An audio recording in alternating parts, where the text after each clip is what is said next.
Hello everyone, welcome to Telugu employment hub. మనకు సచివాలయానికి సంబంధించిన మరొక జాబ్ నోటిఫికేషన్ అయితే రిలీజ్ అయింది గైస్. ఇది మనకు సిఎస్ఐఆర్ కింద పనిచేస్తున్న national chemical laboratory Pune division కింద నుంచి అయితే మనకి నోటిఫికేషన్ అయితే రావడం అనేది జరిగింది. ఈ పోస్టుల కింద మనకు జస్ట్ మనకు 12th క్వాలిఫికేషన్ బేసిస్ కింద మనకి జాబ్ రిక్రూట్మెంట్ అనేది చేస్తున్నారు అనమాట. 10th ఇంటర్ డిప్లొమా కంప్లీట్ అయిన వాళ్ళందరూ అయితే అప్లై అయితే చేసుకోవచ్చు. దీనికి సంబంధించిన జాబ్ డీటెయిల్ చూసుకుంటే ఫస్ట్ మనకు జూనియర్ సెక్రటరియట్ అసిస్టెంట్కి సంబంధించిన పోస్ట్ అనమాట.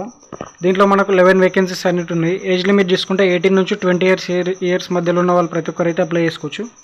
గ్రూప్ 6 సంబంధించిన జాబ్ అనమాట ఇది. దీంట్లో మనకు పే లెవెల్ 2 కింద 19,900 నుంచి 63,200 వరకు అయితే శాలరీ అయితే ఉంటుంది.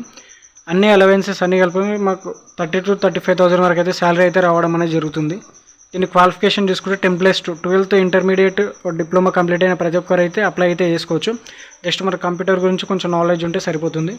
అలాగే దీంతోపాటు junior secretary assistant stores and purchases, అలాగే ఫైనాన్స్ అండ్ అకౌంట్స్కి సంబంధించిన ఇంకా 2 పోస్టులు కూడా ఉన్నాయి.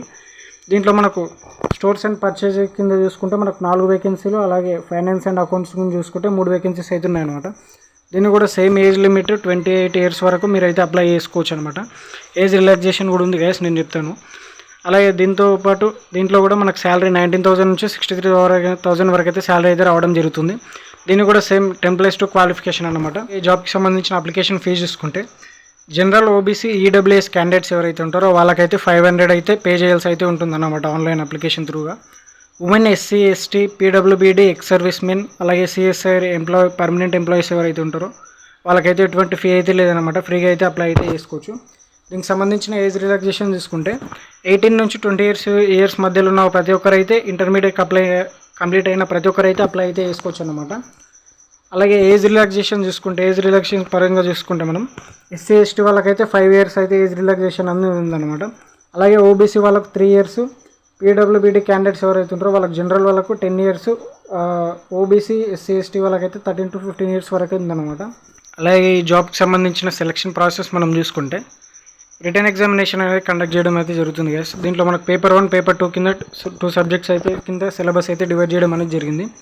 దీంట్లో మనకు ఓఎంఆర్ బేస్డ్ కింద computer multiple objective type question paper అయితే ఉంటుందన్నమాట. ఈ క్వశ్చన్ పేపర్ మనకు బోత్ ఇంగ్లీష్ అండ్ హిందీ లాంగ్వేజెస్లో అయితే ఉంటుంది. మనకు 12th స్టాండర్డ్ ఎగ్జామ్ అయితే ఉంటుందన్నమాట. 12th స్టాండర్డ్ ఆఫ్ ఎగ్జామ్ అయితే దీంట్లో మనకు 200 క్వశ్చన్స్, 2 hours 30 minutes అయితే టైం అయితే ఉంటుంది. పేపర్ 1కి సంబంధించిన డీటెయిల్ చూసుకుంటే మనం మెంటల్ ఎబిలిటీ టెస్ట్కి సంబంధించిన సబ్జెక్ట్ నుంచి 100 క్వశ్చన్స్ అయితే అడగడం అయితే జరుగుతుంది. దీంట్లో 200 మార్క్స్ అనేవి ఉంటాయి అనమాట. ఎవ్రీ కరెక్ట్ ఆన్సర్కి మనకు 2 మార్క్స్ అనేది క్యారీ అవుతుంది. అలాగే దీంట్లో నెగిటివ్ మార్క్స్ అనేవి ఎటువైతే ఉండవు అనమాట.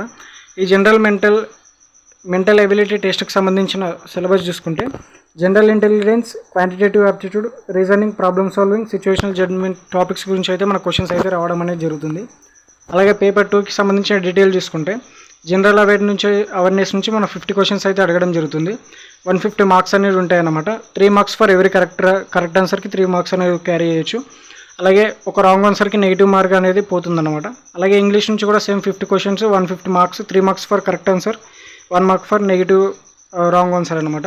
దీని తర్వాత మనకు ప్రొఫెషనల్ టెస్ట్ కింద కంప్యూటర్ టైపింగ్ స్పీడ్ టెస్ట్ అయితే కండక్ట్ చేయడం అనేది జరుగుతుంది. దీంట్లో మనకి ఇంగ్లీష్లో అయితే 35 words per minute అయితే టైప్ చేయాల్సి అయితే ఉంటుందన్నమాట.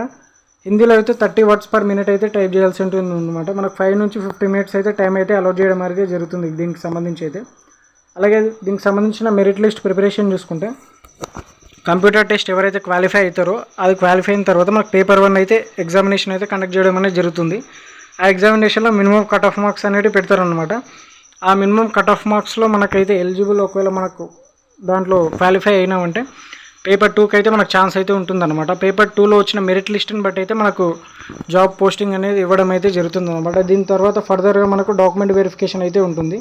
అలాగే దీంతోపాటు దీనికి సంబంధించిన dearness allowance, transport allowance, house rent allowances కూడా ఇలాంటి ఎన్నో బెనిఫిట్స్ అయితే మనకైతే వీళ్ళైతే కల్పిస్తున్నారు అనమాట. జాబ్కి సంబంధించిన అప్లికేషన్ ప్రాసెస్ మనం చూసుకుంటే వీళ్ళకి సంబంధించిన అఫీషియల్ వెబ్సైట్కి అయితే మీరైతే వెళ్ళాలన్నమాట. దీనికి సంబంధించిన లింక్ అలాగే నోటిఫికేషన్కి సంబంధించిన డాక్యుమెంట్ లింక్ అయితే నేను కామెంట్ బాక్స్లో అయితే ఇస్తాను. అక్కడ నుంచి మీరు అయితే డౌన్లోడ్ చేసుకొని అలాగే మీరు అప్లై కూడా చేసుకోవచ్చు. ఫస్ట్ మళ్ళీ ఈమెయిల్, మొబైల్ నెంబర్తో అయితే మనం అయితే రిజిస్టర్ అవ్వాల్సి ఉంటుంది. రిజిస్టర్ అయిన తర్వాత మీరు ఏ పోస్ట్కి అయితే అప్లై చేద్దాం అనుకుంటారో దానిపైన క్లిక్ చేసి మీరు అయితే అప్లికేషన్ అయితే కంప్లీట్ చేసుకోవాల్సి ఉంటుంది.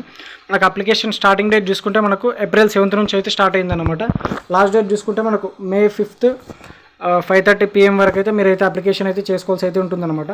మ్యాక్సిమం ఎక్స్పైరీ డేట్కి ముందే అయితే మీరైతే అప్లికేషన్ చేసుకోవడానికి అయితే ట్రై చేయండి. తర్వాత అప్లికేషన్ చేసుకున్నట్టయితే మనకు ఛాన్సెస్ అయితే తక్కువ ఉంటాయి అన్నమాట మనకు జాబ్కి అయితే మనకు. అలాగే దీనికి సంబంధించిన డాక్యుమెంట్స్ చూసుకుంటే latest passport size colour photo ఒకటి, అలాగే సిగ్నేచర్, అలాగే ఎవరైతే ఫీ పే చేస్తారో ఓబీసీ, ఈడబ్ల్యూఎస్, అలాగే జనరల్ వాళ్ళు ఎవరైతే పే చేస్తారో వాళ్ళకి సంబంధించి అప్లికేషన్ రిసిప్ట్ ఉంటుంది కదా, మన పేమెంట్ చేసింది ఆ రిసిప్ట్ కూడా పెట్టాలన్నమాట. Aadhaar card, 10th class mark sheet, అలాగే 12th క్లాస్ మార్క్ షీట్, అలాగే బర్త్ సర్టిఫికేట్కి సంబంధించి సెకండరీ ఆర్ మ్యాట్రికులేషన్స్కి సంబంధించి సర్టిఫికేట్ అనమాట. అలాగే క్యాస్ట్ సర్టిఫికేట్ అనేది పెడితే మనం అయితే అప్లికేషన్ అయితే చేసుకోవచ్చు అనమాట. ఈ డాక్యుమెంట్స్ అయితే పెట్టి మనం అయితే అప్లై చేసుకోవాల్సి ఉంటుంది.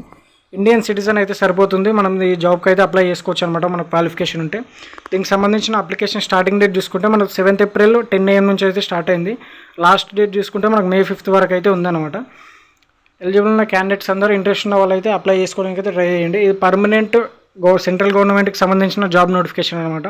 అలాగే దాంతోపాటు మనకు ట్రైనింగ్ కూడా వీళ్ళే అయితే ఇవ్వడం అనేది జరుగుతుంది. జాబ్ వచ్చిన తర్వాత ట్రైనింగ్ ఇచ్చి మనకు జాబ్ అయితే పోస్టింగ్ అనేది ఇవ్వడం అయితే జరుగుతుంది.